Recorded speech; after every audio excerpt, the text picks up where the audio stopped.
Rain fell like the sky was grieving. Serafina Quinn's breath caught in her throat as the last bus hissed away, tail lights vanishing into the fog. Her shoes soaked, heartbeat unsteady, she stood frozen on the empty platform. The streetlights flickered above her like blinking eyes in the dark. Then she felt it, a presence, silent, ancient, watching. She turned. There, beneath the canopy of an old bookstore no one remembered opening, stood a man in a long wool coat, silver beard tangled like ivy, a pocket watch dangling from his hand. He wasn't watching the clock. He was watching her. Time, he rasped, voice brittle as dry leaves, doesn't wait, but sometimes, it listens. Before she could speak, the watch slipped from his hand. It hit the ground, and the world shattered. She blinked. The bus was back, tail lights still fading into the fog. The streetlight flickered above, her shoes still wet, but her breath had changed. Quicker, like she'd just run. The old man was gone. Her fingers were cold, and something metallic was in her hand. The watch. She didn't remember picking it up. Sarah stumbled backward, heart pounding. Her name echoed distantly. Sarah, but she was alone. She stuffed the watch into her coat pocket and ran, eyes wide as if chased by ghosts. What just happened? She didn't know it yet, but time had marked her. And it never let go. The next morning, Sarah woke in a daze, unsure if she had dreamt everything. The watch sat on her desk, ticking backward. Not metaphorically, literally. The second hand glided counterclockwise, smooth and confident. A chill passed over her skin. She reached for it, then stopped. Don't touch it, something in her warned. But curiosity was louder than fear. The moment her fingers brushed the brass surface, a whisper curled through the air. Viral. Her eyes widened. Hello? She called out. No answer. She shoved the watch into a drawer and slammed it shut. Her phone buzzed. Jonas. Jonas Vale was the kind of person who could make light out of shadow. Her best friend since middle school, equal parts genius and goofball, always ready with a sarcastic quip. He picked up on the first ring. Hey, Sarah, you all right? You sound haunted. I need to show you something, she said. They met at their usual cafe, a quiet nook called the Hushed Hour, known for strong coffee and the kind of chairs that made you want to spill secrets. Sarah slid the watch across the table. Jonas frowned. You bought this from an antique shop? No, she said, lowering her voice. It found me. She told him everything. He didn't laugh, didn't scoff, just watched her. You ever hear of Elias Viral? He asked. Her blood ran cold. You know him? Jonas nodded slowly. Not personally, but my dad used to tell me bedtime stories about a timekeeper who vanished into one of his own clocks. He called him Viral. Sarah's breath caught. What if it wasn't a story? Then we're in a whole lot of trouble, Jonas said, eyes on the watch. Because that means the timepiece is real. And people will be looking for it. Dangerous people. Outside, the wind picked up. Somewhere deep in the city, an unseen clock began to tick. The chase had begun. Later that evening, Jonas and Sarah sat in his basement, surrounded by old books, dusty encyclopedias, and dim computer screens. Jonas's family had always collected weird things, oddities, tomes in languages no one spoke, relics from estate sales that gave off bad vibes. Tonight, it all felt like it had a purpose. Jonas held the watch up under a magnifying glass. There's an inscription inside. Latin, I think. He scribbled the text onto a notebook. Tempus audit, non loquitur. Time listens, but does not speak, Sarah translated quietly. Jonas raised a brow. Didn't know you spoke Latin. I don't, I just knew what it meant. Jonas leaned back. Okay, we're way past weird now. Suddenly, the light bulb overhead flickered, then blew out. The computer screen glitched. For a moment, Elias's face flickered on the screen, like a corrupted file.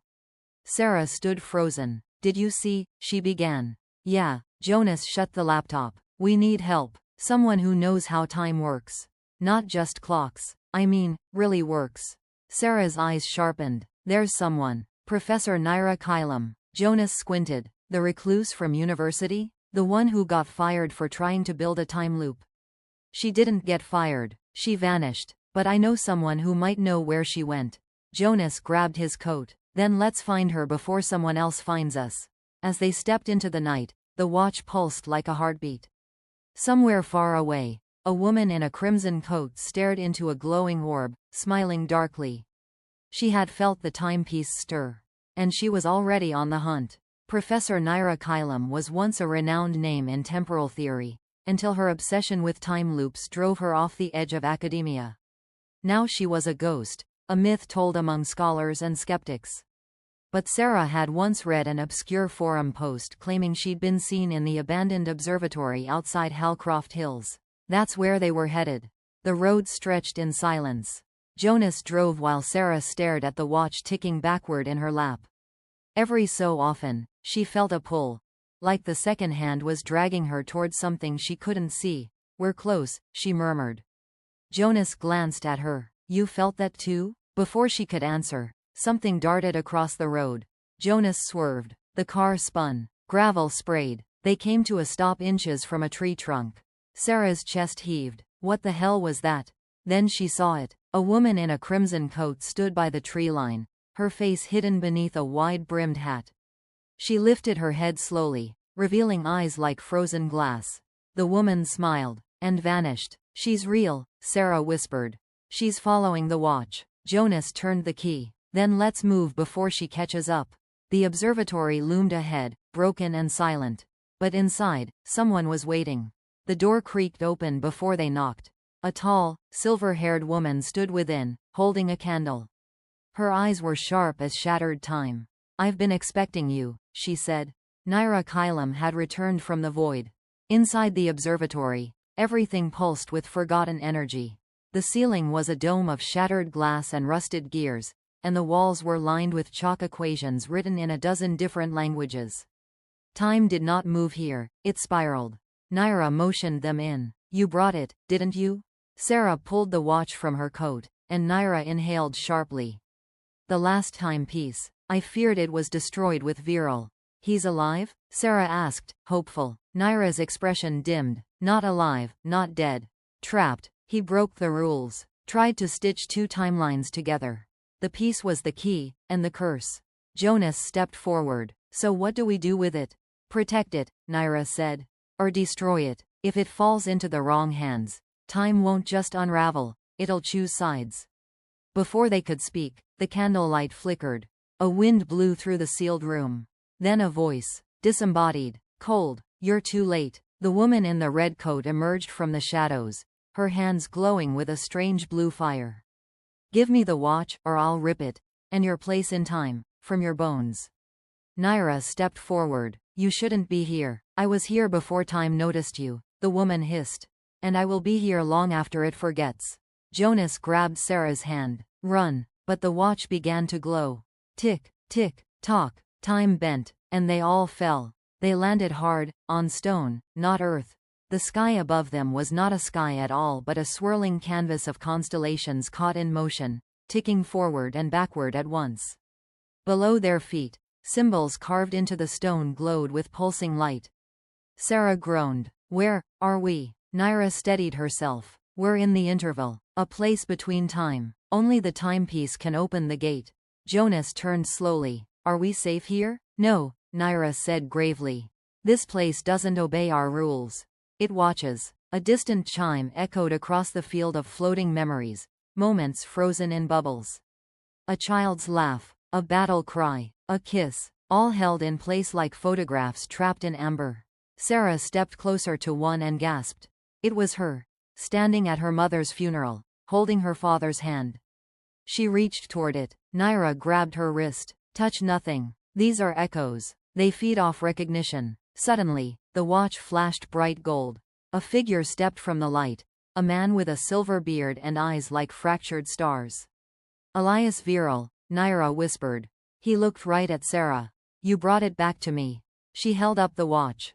You dropped it. No, he said. I passed it on. You're its guardian now. Then help us stop her, Sarah pleaded. She's already here, Elias said. Behind them, time cracked open. The woman in red stepped through. The interval trembled as the woman in red stepped into their sanctuary, her eyes reflecting endless lives she had stolen. Sarah clutched the watch as if it were her own beating heart. It doesn't belong to you, she said. The woman tilted her head. But it responds to me, doesn't it? Time remembers its makers. I was there when the first clock was carved into the skin of reality. I am no thief. I am a rightful heir. Elias stepped forward. No, you twisted time to your own ends. You took people's moments. You fed on them. The woman sneered. And what did you do, Elias? Seal yourself in the folds of time like a coward? He raised his hand. The air around him shimmered. I kept the timepiece safe. Now it chooses its bearer. She looked at Sarah, fire flashing in her palms.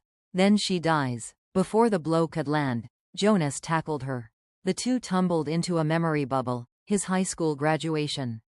For a second, laughter echoed before the memory collapsed into dust. Run, Jonas yelled. Naira hurled a gear-shaped sigil that exploded in light, forcing the woman back. There's a rift, she shouted. We can push her out.